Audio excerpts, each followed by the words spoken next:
KRIS singkatan dari Quick Response Code Indonesian Standard, dikembangkan oleh Bank Indonesia, BI, bekerja sama dengan Asosiasi Sistem Pembayaran Indonesia, ASPI.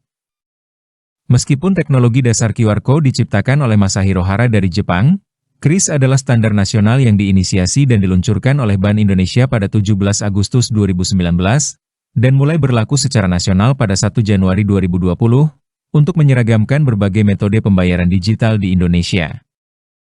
Bagaimanakah perkembangan KRIS dan manfaatnya? Sejak diluncurkan pada 17 Agustus 2019, KRIS telah mengalami perkembangan pesat dan membawa banyak manfaat bagi berbagai pihak. Bagi masyarakat pengguna. 1. Kemudahan bertransaksi.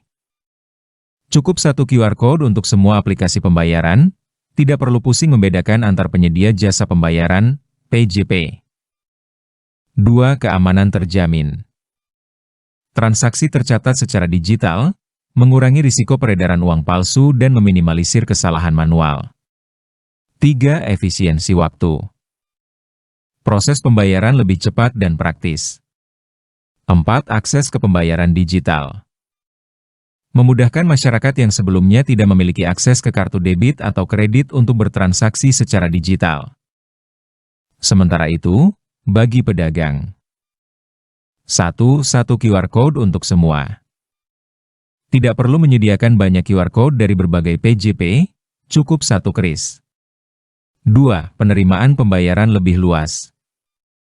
Mampu menerima pembayaran dari berbagai aplikasi pembayaran digital. 3. Pencatatan transaksi otomatis. Memudahkan pengelolaan keuangan dan rekonsiliasi. 4. Potensi peningkatan penjualan.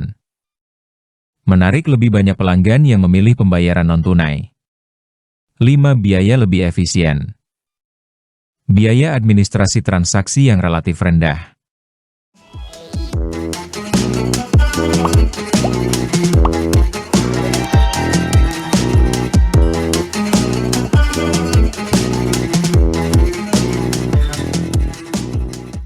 Sedangkan manfaat bagi Bank Indonesia dan industri pembayaran, antara lain.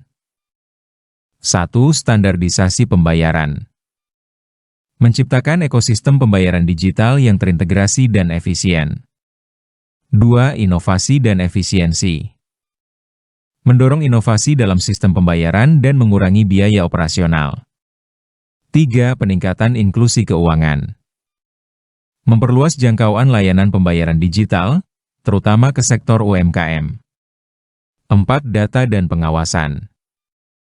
Memberikan data transaksi yang lebih akurat untuk analisis ekonomi dan pengawasan sistem pembayaran. Memandang proyeksi ke depan, Bank Indonesia terus berupaya mengembangkan KRIS agar semakin inovatif dan inklusif. Beberapa inisiatif dan proyeksi ke depan yang mungkin terjadi antara lain. Pertama, mengembangkan KRIS antar negara.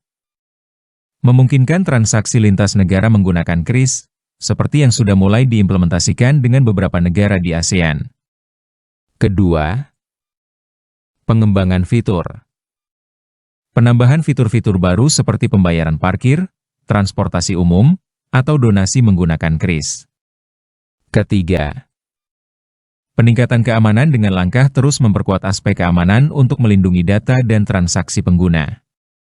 Keempat, melakukan edukasi dan sosialisasi, dengan lebih gencar melakukan edukasi kepada masyarakat dan pedagang agar pemanfaatan KRIS semakin optimal. KRIS adalah langkah maju yang signifikan dalam modernisasi sistem pembayaran di Indonesia, dan perannya akan terus vital dalam mendorong ekonomi digital nasional. Banyak dari masyarakat yang bertanya-tanya, bagaimana sebenarnya KRIS bekerja di balik layar?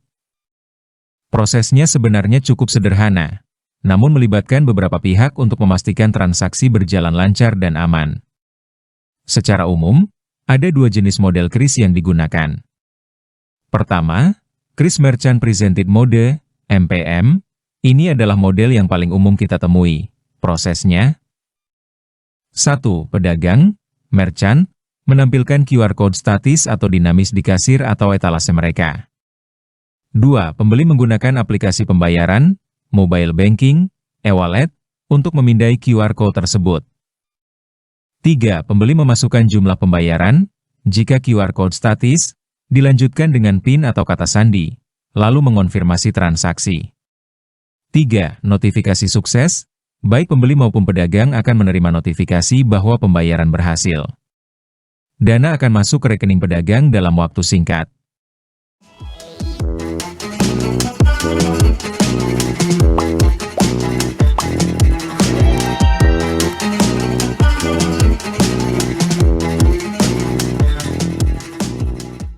Sementara itu untuk model kedua adalah Kris Customer Presented Mode, CPM. Model ini lebih jarang dijumpai di Indonesia saat ini, namun sudah ada penerapannya di beberapa tempat.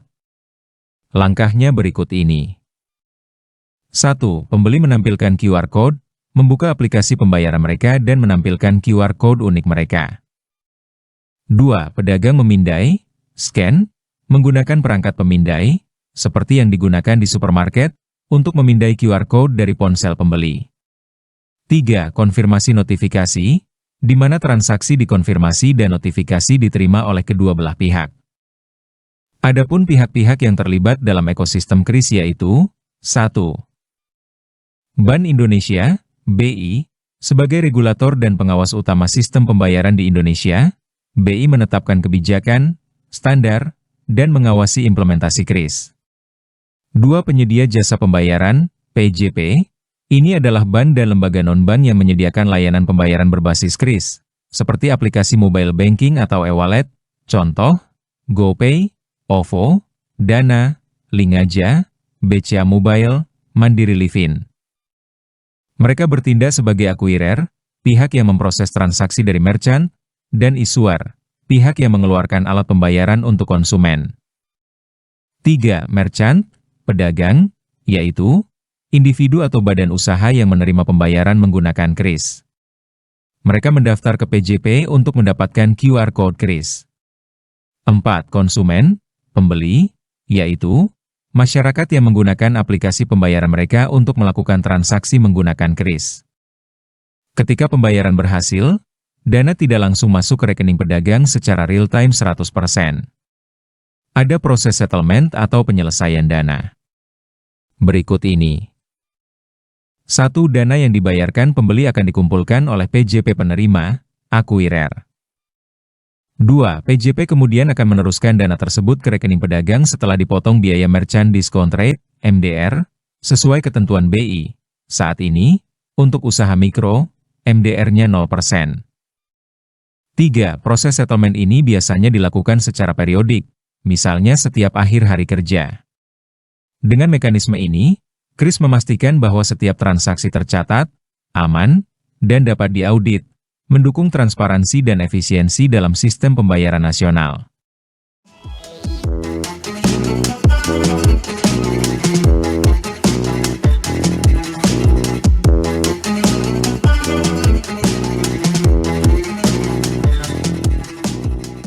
Selanjutnya, bagaimana terkait respons luar negeri terhadap Kris? Khususnya dalam konteks Kris cross-border, Kris antar negara, sangat positif dan terus berkembang. Ini merupakan bagian dari upaya Bank Indonesia untuk memperluas konektivitas pembayaran regional dan internasional. Berikut adalah beberapa poin penting mengenai respons luar negeri terhadap Kris. Pertama, implementasi dan kerjasama negara mitra. Bank Indonesia telah aktif menjalin kerjasama dengan bank sentral negara-negara tetangga untuk mengimplementasikan Kris cross-border. Saat ini, Kris sudah bisa digunakan secara resmi di negara Thailand yang merupakan salah satu negara pertama yang berkolaborasi dengan Kris. Kerjasama ini sudah berjalan dan memungkinkan turis Indonesia membayar dengan Kris di Thailand dan sebaliknya. Di Malaysia, fitur Kris cross-border juga telah diterapkan, memudahkan transaksi bagi wisatawan Indonesia di sana, dan wisatawan Malaysia saat berkunjung ke Indonesia. Di Singapura, Kris juga telah terhubung dengan sistem pembayaran di Singapura, mempermudah transaksi lintas batas. Bank Indonesia terus mengkaji dan menjajaki kerjasama dengan negara-negara lain. Beberapa negara yang menjadi target perluasan Kris cross-border antara lain Jepang, uji coba dan kesepakatan teknis sedang berjalan. Tiongkok, dalam tahap finalisasi pengaturan bisnis, teknis, dan operasional. dengan Korea Selatan dalam proses kajian dan finalisasi kerjasama. Dengan India, saat ini sedang tahap pembahasan teknis. Dengan Arab Saudi, akan dilakukan uji coba, khususnya untuk mendukung kegiatan haji dan umrah. Di Filipina dan Vietnam, bagian dari inisiatif konektivitas pembayaran ASEAN. Kerjasama ini umumnya didasari prinsip Local Currency Settlement, LCS, yang memungkinkan transaksi diselesaikan dalam mata uang lokal masing-masing negara, mengurangi ketergantungan pada mata uang pihak ketiga seperti dolar Amerika Serikat. Kedua, negara-negara yang bekerja sama dengan KRIS melihat beberapa manfaat dan daya tarik seperti 1. Peningkatan pariwisata dan perdagangan, hal mana akan sangat memudahkan wisatawan dan pelaku usaha dari kedua negara untuk bertransaksi, mendorong sektor pariwisata dan perdagangan. 2. Efisiensi biaya dan waktu. KRIS mengurangi kebutuhan penukaran mata uang dan membuat transaksi lebih cepat dan efisien. 3. Standarisasi pembayaran.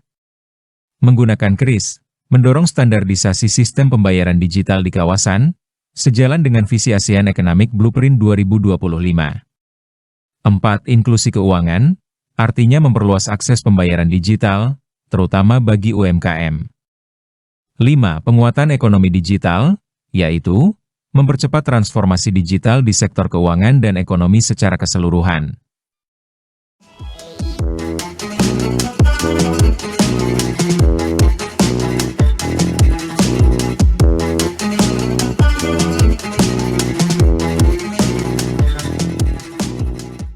Ketiga, secara umum, respon dari negara-negara yang berkolaborasi sangat positif, menunjukkan minat yang tinggi dalam meningkatkan konektivitas pembayaran regional. Namun, ada beberapa dinamika yang perlu diperhatikan berikut ini. 1. Kritik dari pihak asing, khususnya Amerika Serikat, sempat menyuarakan kekhawatiran terkait kebijakan KRIS dan Gerbang Pembayaran Nasional, GPN, Indonesia. Mereka berargumen bahwa kebijakan ini mungkin membatasi keterlibatan perusahaan pembayaran asing seperti Visa dan Mastercard. Respons pemerintah Indonesia menegaskan bahwa sistem pembayaran terbuka untuk operator asing, dan KRIS bertujuan untuk efisiensi serta inklusi keuangan, bukan diskriminasi. Visa dan Mastercard sendiri masih beroperasi bebas di Indonesia. 2. Tingkat adopsi dan edukasi. Meskipun sudah ada kemudahan teknis, tantangan tetap ada dalam meningkatkan pemahaman dan kepercayaan konsumen serta merchant di negara mitra terhadap sistem KRIS. Promosi dan edukasi yang tepat sasaran diperlukan. 3. Kepatuhan regulasi harus dipastikan, di kedua yurisdiksi adalah kunci keberhasilan implementasi KRIS cross-border. Secara keseluruhan, KRIS telah mendapatkan pengakuan dan respons yang sangat baik di kancah internasional, khususnya di kawasan Asia Tenggara. Bank Indonesia terus menjadi pemain kunci dalam memajukan konektivitas pembayaran digital di wilayah tersebut, menjadikannya salah satu contoh sukses inisiatif pembayaran digital lintas batas. Bahkan dibilang, saat ini ibaratnya, KRIS menggila. Belanja di luar negeri kini semudah di Indomaret. KRIS benar-benar membuat terobosan besar dalam transaksi keuangan. Kini, berbelanja di luar negeri tidak lagi menjadi hal yang rumit, bahkan bisa semudah bertransaksi di Indomaret. Ini adalah kemajuan yang patut diapresiasi. Sebelumnya, jika Anda bepergian ke luar negeri, akan direpotkan dengan penukaran mata uang, biaya transaksi kartu kredit yang tinggi, atau bahkan kesulitan menemukan ATM. Dengan adanya inisiatif KRIS antar negara, semua kerumitan itu kini menjadi masa lalu.